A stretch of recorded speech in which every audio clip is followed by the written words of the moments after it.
나는 전능하신 아버지 하나님, 천지의 창조주를 믿습니다.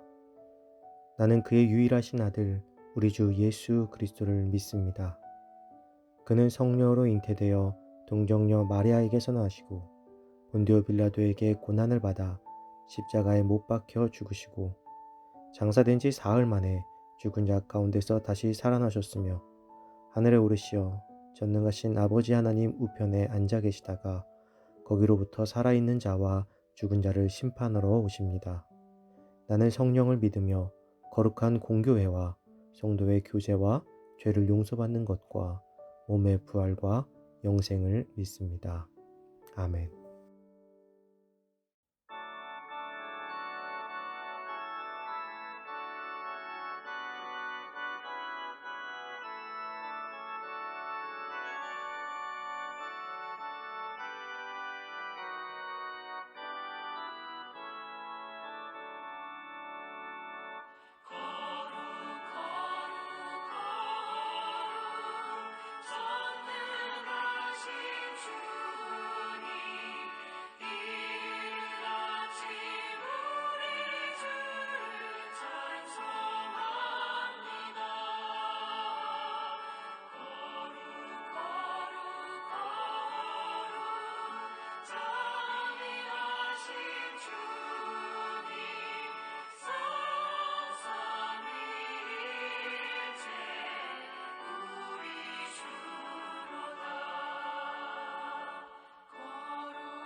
오늘 하나님께서 우리에게 주신 말씀은 열왕기하 5장 15절에서 16절입니다.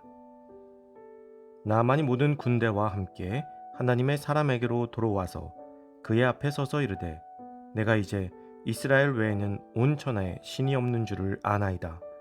청하건대 당신의 종에게서 예물을 받으소서 하니 이르되 내가 섬기는 여호와께서 살아계심을 두고 맹세하노니 내가 그 앞에서 받지 아니하리라 하였더라. 나아만이 받으라고 강권하되 그가 거절하니라. 아멘.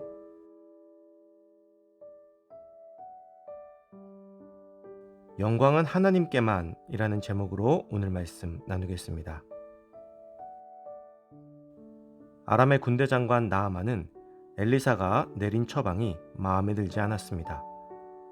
그래서 그냥 집으로 돌아가려 했으나 그의 종들이 그를 설득하여 결국 요단강에 몸을 담그게 되었습니다. 그리고 나아만에게 임하신 하나님의 은혜로 말미암아 나아만은 요단강에서 깨끗하게 거듭나는 이적을 경험하게 되었습니다. 나아만은 온갖 방법을 동원하여 병을 치료하고자 하였으나 그 어떤 방법도 없었습니다. 그런데 하나님의 선지자의 말에 순종했을 때 그저 씻기만 했는데도 병이 낫는 체험을 하게 된 것입니다. 그런 그에게 하나님을 향한 믿음이 들어가지 않는다면 이상한 것이겠죠. 나아만 장군은 오직 하나님만이 온 천하의 유일한 신이심을 고백하였습니다. 무언가 특별한 방법이 아닌 그저 강물에 몸을 씻는 것만으로 씻김을 받았기에 나아만은 온 세상을 창조하시고 섭리하시는 분이 하나님이심을 더욱 깊이 깨닫게 되었던 것입니다. 엘리사가 어떤 특별한 약재를 사용했다면 그것은 온전히 엘리사의 능력이 되었을 수도 있습니다. 또한 나아만의 처음 바람대로 엘리사가 그를 붙들고 기도했다면 그 역시도 엘리사의 능력처럼 보였을 것입니다. 그러나 엘리사는 전혀 나타나지 않았고 그저 나아만이 선택하도록 하였습니다. 강물에 들어갈 것인지 말 것인지는 오직 나아만의 선택이었고 그 선택이 그를 낫게 한 것입니다. 이 모든 것이 하나님의 섭리인 것이죠. 그렇기에 나아만은 하나님께 찬양을 올린 것입니다. 그리고 그와 동시에 그에게 하나님의 방법을 전한 엘리사에게도 큰 선물을 드리고자 하였습니다. 그가 아람을 떠날 때부터 준비한 예물들입니다. 그런데 엘리사는 그것을 받기를 거절하였습니다. 나아만 장군은 엘리사에게 고침을 받은 것이 아닙니다.